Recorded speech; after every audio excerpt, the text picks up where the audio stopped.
The escape pod door blew open to a silence deep and green. A world of ancient pine and stone, a tranquil, eerie scene. But Banchengard had learned too well that peace was a disguise.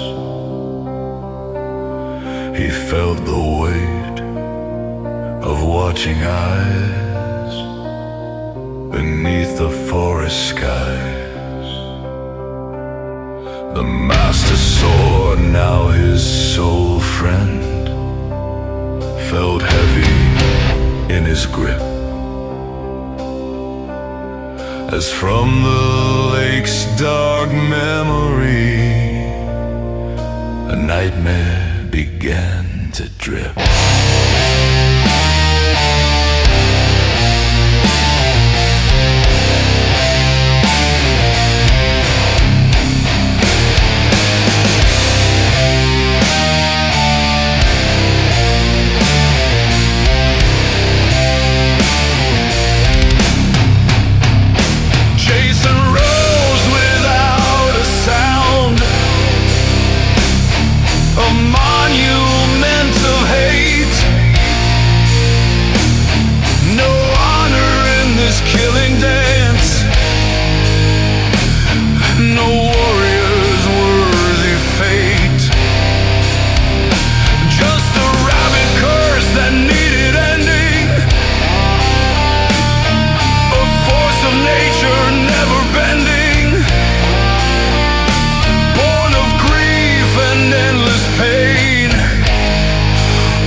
From the lake again and again.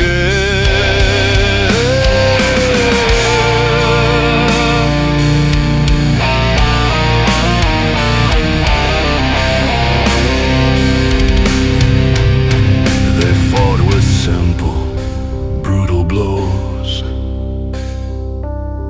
beneath the watching moon.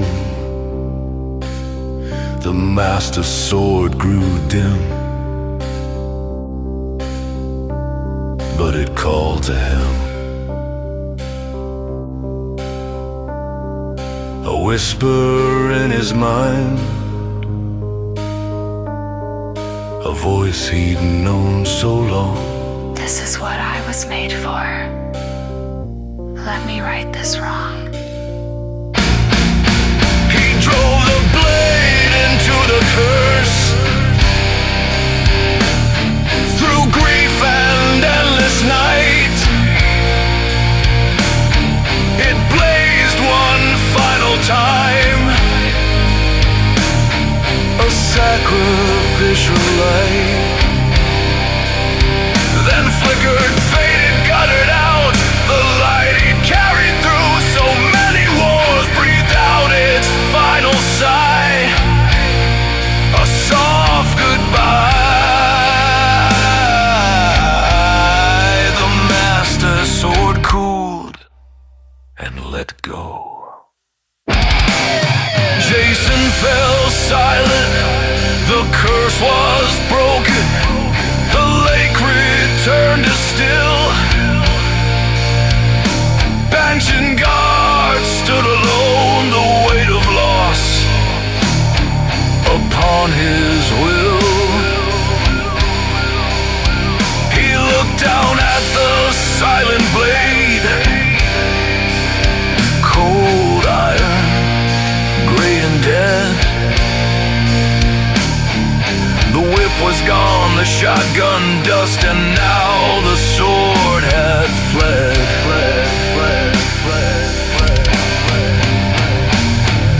The blade that chose him in that green and sacred land, the last gift from a world he'd saved, now cold within his hand.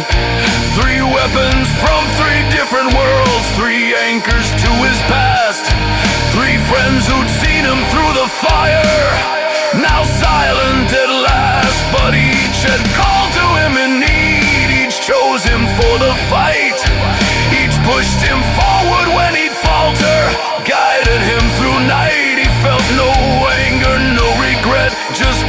too deep and still. They'd done what they were meant to do. They'd fulfilled his will. He turned to where the body lay, still and cold and free. The curse no longer binding, the soul finally at peace. No more endless rage, no more rising from the deep, no more mother's grief to feed, no more peace forever denied.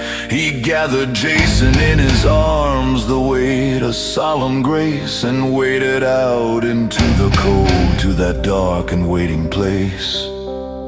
He lowered him beneath the surface, watched him sink from sight, and knew the boy who drowned here long ago had found his peace that night. No monument, no spoken word, no prayer upon his breath, only the quiet understanding he'd granted mercy, not just death.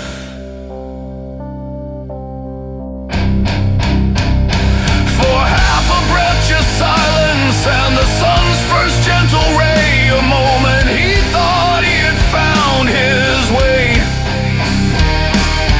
He turned to find a path out, to leave the woods behind, but fate had more, something cruel and unkind.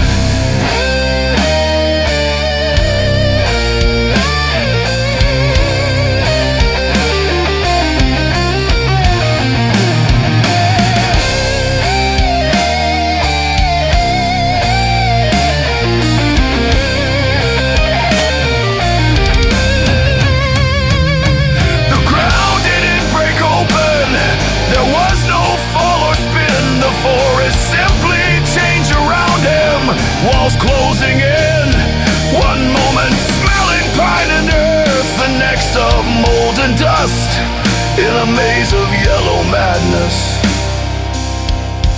and fluorescent hum. No sky above, no earth below, for the back rooms had finally come.